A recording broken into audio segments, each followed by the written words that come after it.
గోదావరి తీరానికి దగ్గరగా ఉన్న అమలపురం అనే చిన్న గ్రామం. ఆ గ్రామంలో పచ్చని పొలాలు, మెరిసే వరి పంట. సంక్రాంతి పండుగ సమయం దగ్గర పడింది. గ్రామమంతా ఉత్సాహంతో నిండిపోయింది. ప్రతి ఇంటి ముందు గొబ్బెమ్మలు, రంగురంగుల ముగ్గులు. ఈ గ్రామంలో రామయ్య అనే రైతు ఉండేవాడు. అతను పేదవాడు కాదు, చాలా ధనవంతుడు కాదు. కానీ అతనికి ఉన్న గొప్ప సంపద మంచి మనసు. రామయ్యకు ఒక కొడుకు సూరి. సూరి చదువులో చురుకైనవాడు, కానీ కొంచెం అహంకారిగా మారుతున్నాడు. పట్నంలో చదువుకుని సెలవులకు గ్రామానికి వచ్చాడు. నాన్న, ఈ గ్రామం ఇంకా ఇలానే ఉంది, పట్నంలో ఎంత మార్పు అని సూరి నవ్వుతూ అన్నాడు. రామయ్య చిరునవ్వుతో, మార్పు కేవలం భవనాల్లో కాదు నాయనా, మనసుల్లో ఉండాలి అన్నాడు. భోగి రోజు ఉదయం గ్రామంలో పెద్ద మంట వెలిగించారు. పెద్దలు పిల్లలకు చెప్పారు, భోగి అంటే పాత చెడును వదిలి కొత్త మంచిని స్వీకరించడం. ఆ రోజు రామయ్య ఇంటి దగ్గర లక్ష్మి అక్క అనే వృద్ధ మహిళ కూర్చుంది. ఆమె ఒంటరిగా జీవిస్తోంది. పిల్లలు ఎవరూ లేరు. రామయ్య భార్య సీతమ్మ అన్నం, పొంగలి తీసుకుని ఆమె దగ్గరకు వెళ్ళింది.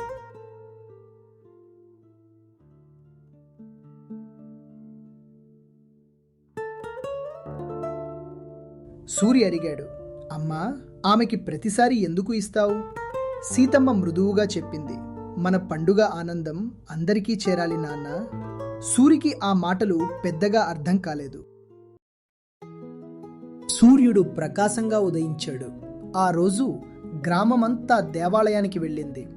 ఎద్దుల పండుగ, హరిదాసుల పాటలు, గంగిరెద్దుల నాట్యం. పిల్లల ఆనందానికి అవధులు లేవు.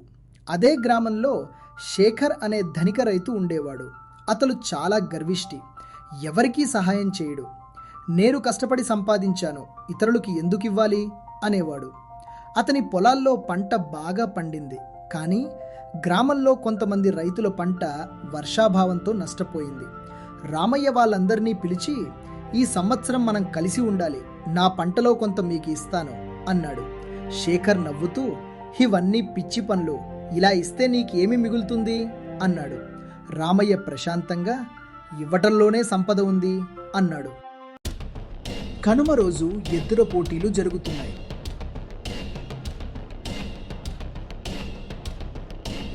శేఖర్ ఎద్దులు అతి బలంగా ఉండేవి, కానీ పోటీ మధ్యలో శేఖర్ ఎద్దు కింద పడిపోయింది. అప్పుడు రామయ్య తన ఎద్దులను వదిలి శేఖర్ ఎద్దుకు సహాయం చేశాడు. శేఖర్ ఆశ్చర్యపోయాడు. నేను నిన్ను అవమానించినా నువ్వు ఎందుకు సహాయం చేశావు అని అడిగాడు. రామయ్య అన్నాడు, పండుగలు మన మధ్య గోడలు కట్టడానికి కాదు, మనసులు కలపడానికి. ఆ మాటలు శేఖర్ హృదయాన్ని తాకాయి. ఆ సాయంత్రం శేఖర్ గ్రామ పెద్దల ముందు నిలబడి అన్నాడు, ఈరోజు నాకు నిజమైన సంక్రాంతి అర్థమైంది. పంట పండడమే కాదు, మనసు పండాలి. అతను తన ధాన్యంలో కొంత పేద రైతులకు ఇచ్చాడు. లక్ష్మి అక్కకు కొత్త బట్టలు ఇచ్చాడు. సూరి ఈ అన్నిటిని చూసి మారిపోయాడు. అతను నాన్న దగ్గరకు వచ్చి, నాన్నన్న, నేను చదువుకున్నాను, కానీ జీవితం అర్థం కాలేదు. ఈ గ్రామమే నాకు పాఠం నేర్పింది అన్నాడు. రామయ్య కలలో ఆనందం మెరిసింది. నీతి: సంక్రాంతి పండుగ కేవలం పంట పండగ కాదు, మనసుల్లో ప్రేమ, దయ, సహాయం పండితేనే నిజమైన సంక్రాంతి. పంచుకోవడమే గొప్ప సంపద.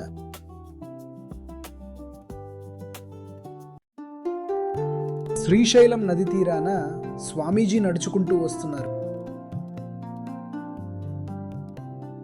ఆయనకు ఒక బాలుడు దీనంగా కనిపించాడు. బాబూ, ఎవరు నువ్వు ఇక్కడ ఏం చేస్తున్నావు? స్వామీజీ, నా పేరు కృష్ణ, నేను ఒక అనాథని.